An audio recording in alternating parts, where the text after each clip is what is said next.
Hello दोस्तों, अरस्तु विज्ञान के इस प्लेटफॉर्म पे आप सभी का स्वागत है। हम लोग यूजीसी नेट एनवायरमेंटल साइंस का लेक्चर देख रहे हैं, जिसमें हम लोग यूनिट 1 के बारे में पढ़ेंगे। आज के लेक्चर में हम लोग देखेंगे बेसिक ऑफ रिमोट सेंसिंग। ये जो टॉपिक है ये यूजीसी नेट के साथ साथ आपको एमपी सेट के एग्ज़ाम में और साथ ही डब्ल्यूबी सेट के एग्ज़ाम में भी मदद कर सकती है। तो आइए जानते हैं बेसिक ऑफ रिमोट सेंसिंग। इसका पहला टॉपिक है रेजोल्यूशन।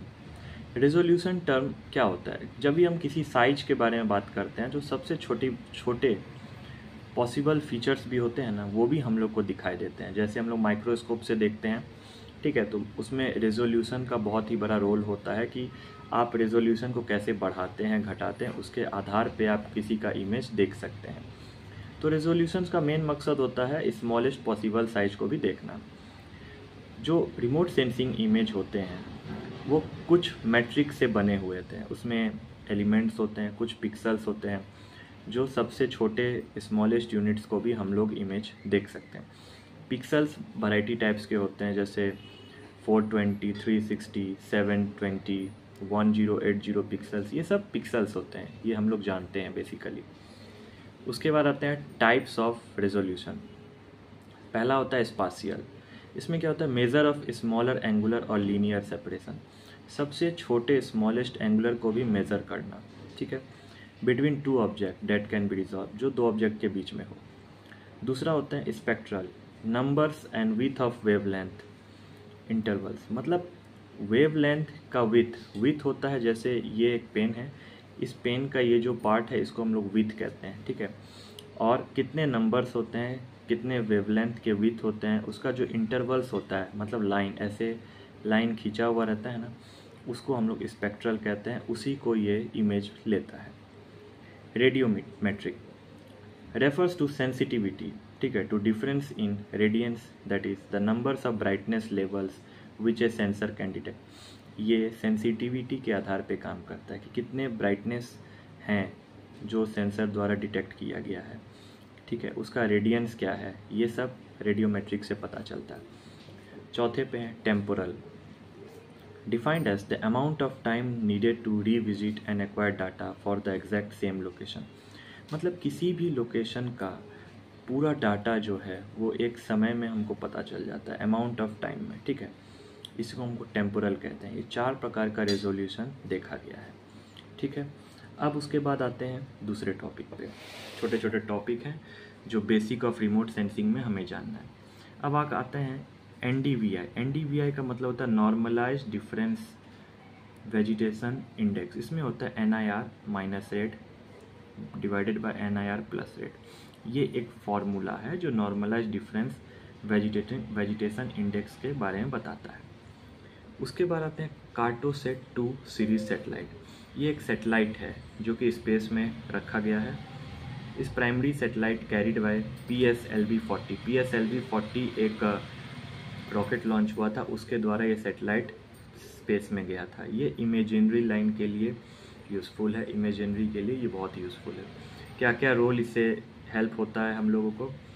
मैपिंग कर सकते हैं, इसको कार्टोग्राफिक एप्लीकेशन कहते हैं। अर्बन एंड रूरल एप्लीकेशन के लिए हेल्पफुल है ये satellite. Coastal land use and regulation के लिए हेल्पफुल है। Utility management like road network monitoring, उसके लिए हेल्पफुल है।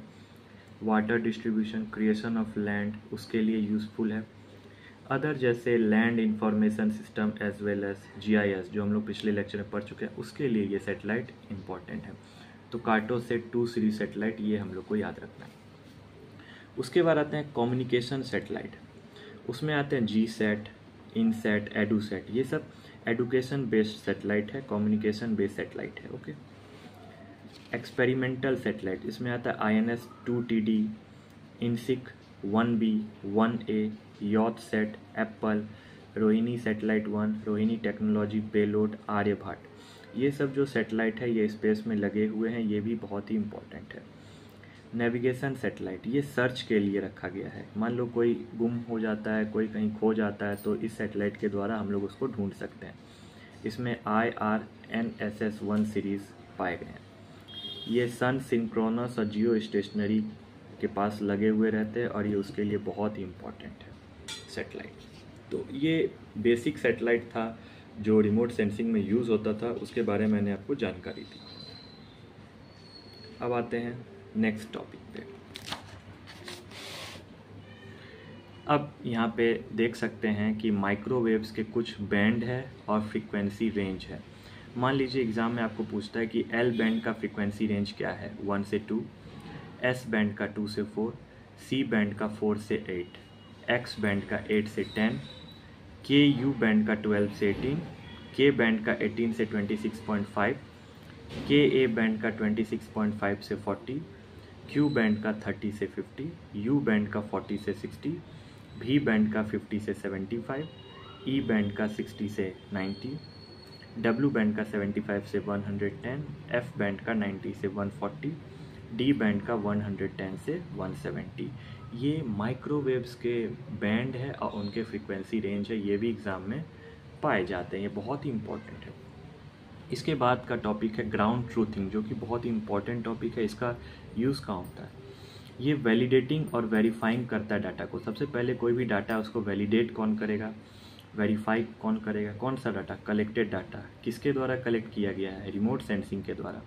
ये एक ऐसा टेक्निक है, by comparing it with direct observation made on the ground. Ground level पे इसको डायरेक्ट ऑब्जर्व किया जाता है, जिसके कारण पता चलता है कि एक्यूरेट डाटा देता है। ठीक है, रिसर्चर्स का इसमें बहुत बड़ा योगदान होता है। Researcher must visit the actual location, मतलब इसमें कंप्यूटर द्वारा देखा नहीं जाता। रिसर्चर्स जो होते हैं वो एक्चुअल लोकेशंस पे जाते हैं, उसको फिजिकली मेज़र करते हैं ग्राउंड लेवल पे। कहते हैं ना कि ज़मीनी स्तर पे किसी भी चीज़ को देखना, उसी को हम लोग कहते हैं ground truthing. Ground truth data में 3 पैरामीटर को देखा जाता है, एट्रीब्यूट, लोकेशन, टाइम। इन तीनों को ग्राउंड ट्रूथ स्केल पे देखा जाता है, एट्रीब्यूट, लोकेशन एंड टाइम। ठीक है, तो ये हो गई ग्राउंड ट्रूथ की बातें। अब इसमें एक और बात है जो मैं आपको बता देता हूँ, जो इम्पॉर्टेंट है, जो आपके लिए बहुत ही फ़ायदेमंद है। Scale of meteorology. ठीक है, ये एक छोटा सा टॉपिक है जो कि जानना बहुत ही इम्पॉर्टेंट है कि माइक्रो स्केल, मान लीजिए 1 किलोमीटर से कम के स्केल्स को हम लोग माइक्रो स्केल्स कहते हैं। यहाँ पे क्या क्या रहते हैं? Small chaotic winds, gusts, chimney plume, dust devils. ठीक है, मेजो स्केल्स में आते हैं 1 किलोमीटर से 1000 किलोमीटर। इसमें होते हैं मेजोगामा, मेजोबीटा। मेजोगामा होता है 1 से 10 किलोमीटर। इसमें thunder storms, large cumulus, large tornadoes, ये सब नापे जाते हैं। मेजोबीटा में आते हैं 10 से 100 किलोमीटर का स्केल्स होता है। इसमें sea, land, mountain breeze, lake effect, snowstorms, large thunderstorms, ये सब नापे जाते हैं। ये स्केल्स है मेट्रोलॉजी का। ओके, इसके बाद आते हैं मीसो अल्फ़ा।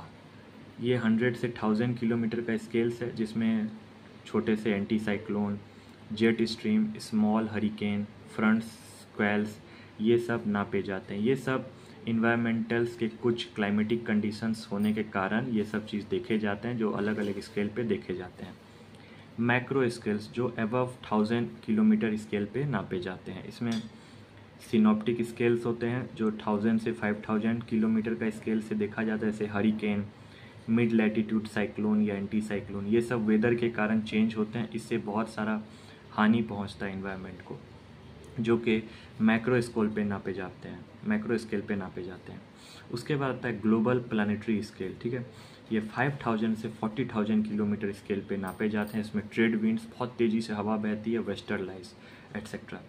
ठीक है, तो ये सब एक स्केल है जिससे हम लोग वेदर के कंडीशंस को नापते हैं। मान लीजिए सुनामी आया, अर्थक्वेक आया, भूकंप आया, या बहुत तेज़ में तूफान आया, कुछ भी, तो ये सब स्केल्स पे हम लोग देखते हैं। ठीक है, तो ऐसे ही छोटे टॉपिक्स मैं आपके बीच लेके आते रहूँगा। आज के लेक्चर में मैंने स्केल्स ऑफ मेट्रोलॉजी देखा, साथ में माइक्रोवेव्स के कुछ टॉपिक देखे, ग्राउंड ट्रूथिंग देखे, ये सब आपके सिलेबस में है। साथ में बेसिक्स ऑफ रिमोट सेंसिंग देखा। ठीक है, अब थोड़े ही से टॉपिक बचे हुए हैं हमारे इस यूनिट 1 में। इसके बाद मैं यूनिट 2 स्टार्ट करूँगा, तो आप हमारे साथ अरस्तु विज्ञान के इस लेक्चर में बने रहें। और मुझे कमेंट में बताएं आपको ये लेक्चर कैसा लगा। लाइक करें, सब्सक्राइब करें, शेयर करें। Thank you.